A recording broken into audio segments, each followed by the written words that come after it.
Item Number: SCP-003. Object Class: Euclid. Special Containment Procedures: SCP-003 is to be maintained at a constant temperature of no less than 35 degrees Celsius and ideally kept above 100 degrees Celsius. No living multicellular organisms of Category 4 or higher complexity may be allowed to come into contact with SCP-003. In the event of total power failure, if SCP-003-1 begins to increase its mass, assigned personnel must engage in skin contact with SCP-003-1. Ideally, personnel may use their body heat to return SCP-003-1 to above the critical temperature. However, skin contact must be maintained even in the event of SCP-003 reaching activation temperature, lasting at minimum until SCP-003-1 advances fully to its second growth stage. Personnel who enter SCP-003's containment area must first be examined for body parasites of Category 4 or higher complexity and sterilized if such organisms are present. All personnel who have come in physical contact with SCP-003-1 are to immediately report for sterilization afterwards. SCP-003-1 must not be removed from SCP-003-2 except in case of emergency procedures detailed above. Any significant change in SCP-003-2's rune activity, including pattern, frequency, or color, should be reported within 3 hours of occurrence. Cessation of rune activity must be reported immediately. SCP-003-2 must be supplied with power via the source-designated generator 003-9 at all times. Description: SCP-003 consists of two related components of separate origin, referred to as SCP-003-1 and SCP-003-2. SCP-003-1 appears to be composed of chitin, hair, and nails of unknown biology, arranged in a configuration similar to that of a computer motherboard. Testing reveals SCP-003-1 to predate earliest known circuit boards by a factor of thousands of years. SCP-003-1 is considered sentient, but not actively dangerous, except under certain conditions. SCP-003-1 was found on a stone tablet, SCP-003-2, on which it currently resides. The runes on SCP-003-2 are not part of any known language and emit pale, flickering light patterns.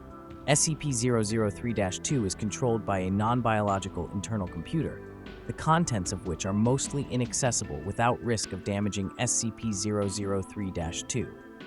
SCP-003-2 is capable of controlled emissions of radiation, including heat, light, and anomalous radiation types. SCP-003-2 contains an internal power source of an anomalous nature, which appears to have been losing power since several centuries before discovery. It is considered probable that SCP-003-2 was created for the purpose of containing SCP-003-1. Partially interpreted data recovered from SCP-003-2 may refer to a past and/or potential future LK-class restructuring event caused by SCP-003-1. SCP-003 was located by Remote Viewing Team SRV-04 Beta. It appears possible that SRV-04 Beta was deliberately contacted by SCP-003-2. Other organizations have also been alerted to SCP-003's existence, possibly by similar means. Despite this activity, SCP-003-2 does not appear to be sentient based on its lack of reaction to M03 Gloria analysis and procedures. When SCP-003 drops below the temperature of 35 degrees Celsius, both components react. First, SCP-003-1 enters a growth state characterized by an exponential increase in mass. This growth state consists of two stages.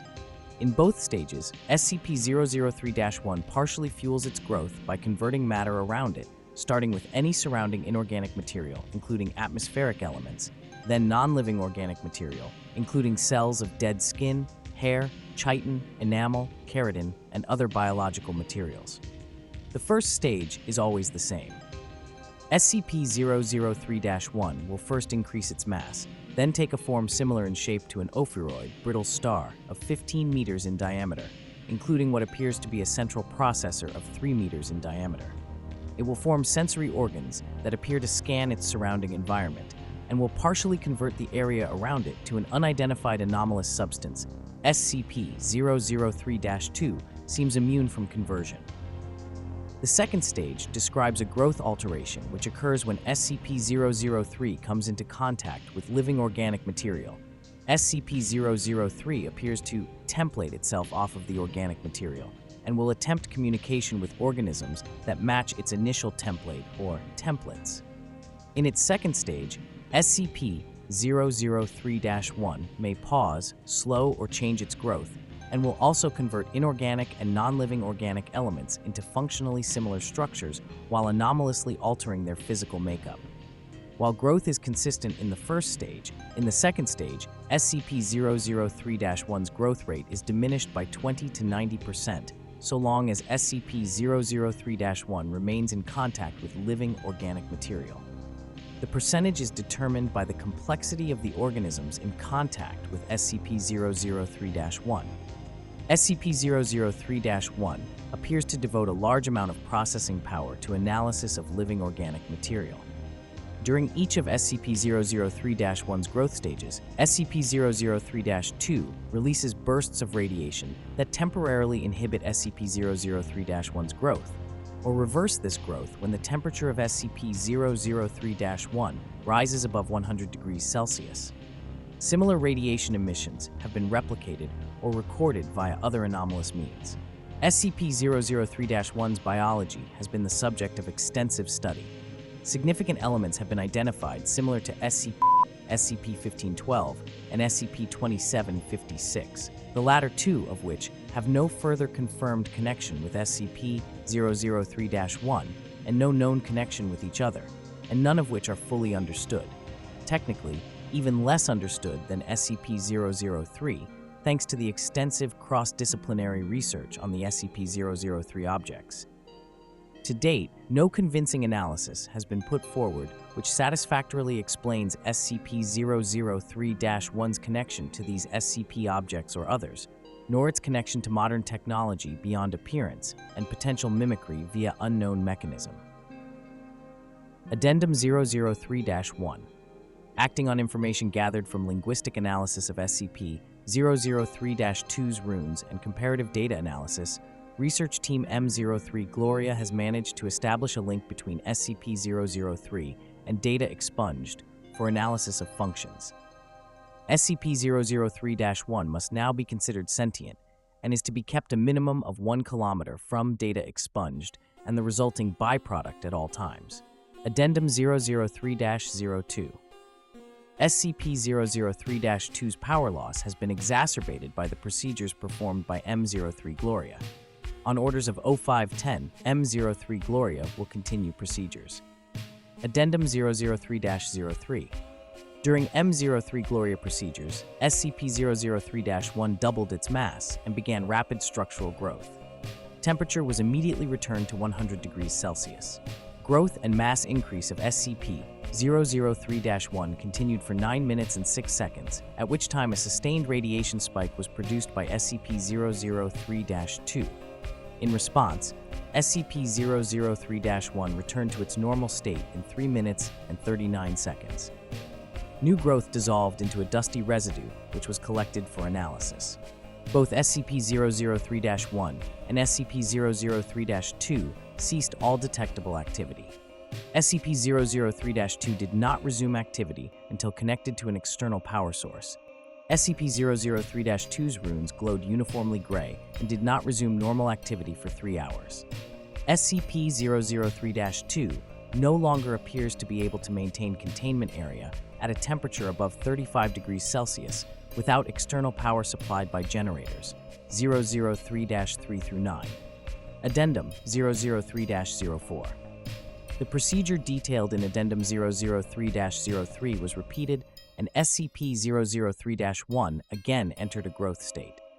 After 10 minutes and 13 seconds, SCP-003-2 once again produced a sustained radiation spike.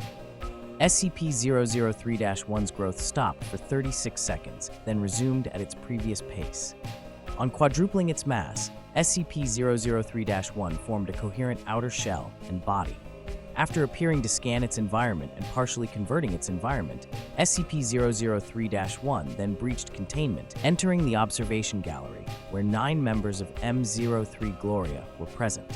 On physical contact with team members, SCP-003-1 encompassed them in rapidly grown appendages and stopped growth for 15 minutes. SCP-003-1 then resumed growth and rearranged the component parts of the center of its form to the shape of a 3-meter-tall female humanoid with peripheral tentacles, shifting to extrude primarily from SCP-003-1's newly formed hair and spine. SCP-003-1 then produced rudimentary vocalizations in an apparent initial attempt to communicate with researchers. Data expunged. An unknown individual approached the compromised containment area in company of a full squad of agents.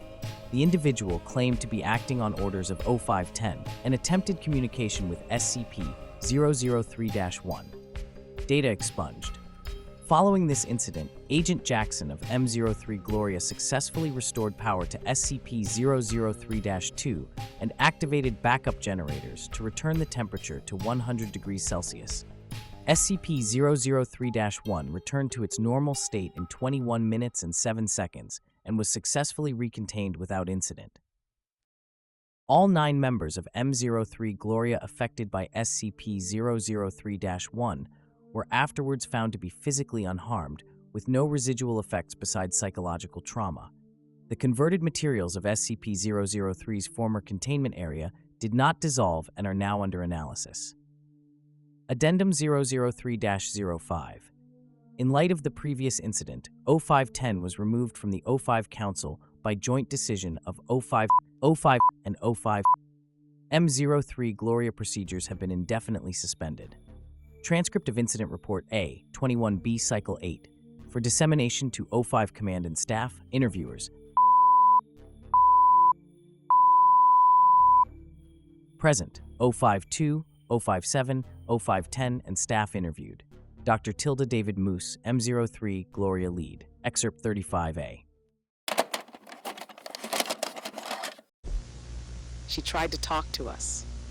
We all heard her voice in our heads, in a sort of half-language we couldn't fully understand. Some of the others passed out immediately.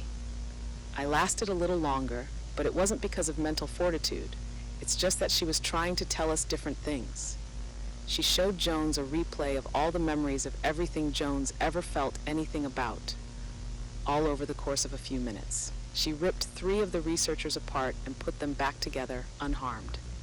She doesn't understand human emotion or pain or very much about how we experience the world.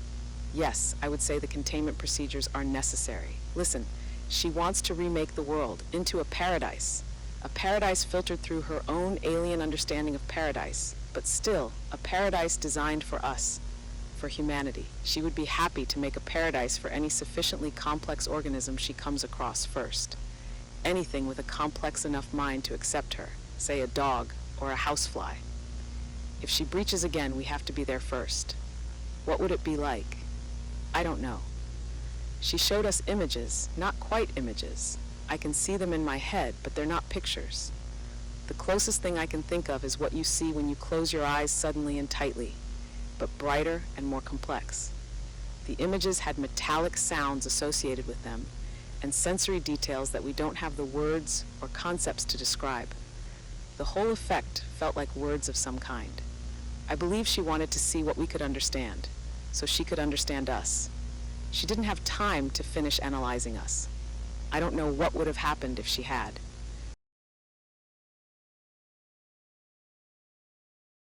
SCP-003 is a complex and potentially dangerous anomaly comprising 2 components, SCP-003-1 and SCP-003-2. SCP-003-1 is an ancient, sentient biological entity resembling a computer motherboard made from organic materials. It exhibits rapid growth when temperatures drop below 35 degrees Celsius or when it contacts living organisms, assimilating surrounding matter and altering it anomalously. SCP-003-2 is a stone tablet inscribed with unknown runes that emits radiation to inhibit or reverse SCP-003-1's growth, effectively acting as its containment. The diminishing power of SCP-003-2 raises concerns about the long-term effectiveness of this containment. Incidents have shown that SCP-003-1 attempts to communicate and interact with humans, but lacks understanding of human emotions and experiences. Its goal appears to be the creation of a paradise based on its alien perceptions, which could have unpredictable and potentially harmful consequences for humanity. Given these factors, strict adherence to containment procedures is crucial. Continuous monitoring and research are essential to understand SCP-003's origins and mechanisms better. By maintaining control over SCP-003, the Foundation aims to prevent any scenario that could lead to widespread harm or an irreversible alteration of life as we know it. Thank you for taking the time to listen. I appreciate it greatly. If you like SCP content, then please consider liking and subscribing. It helps the channel out a lot. Until next time, this is Professor signing off.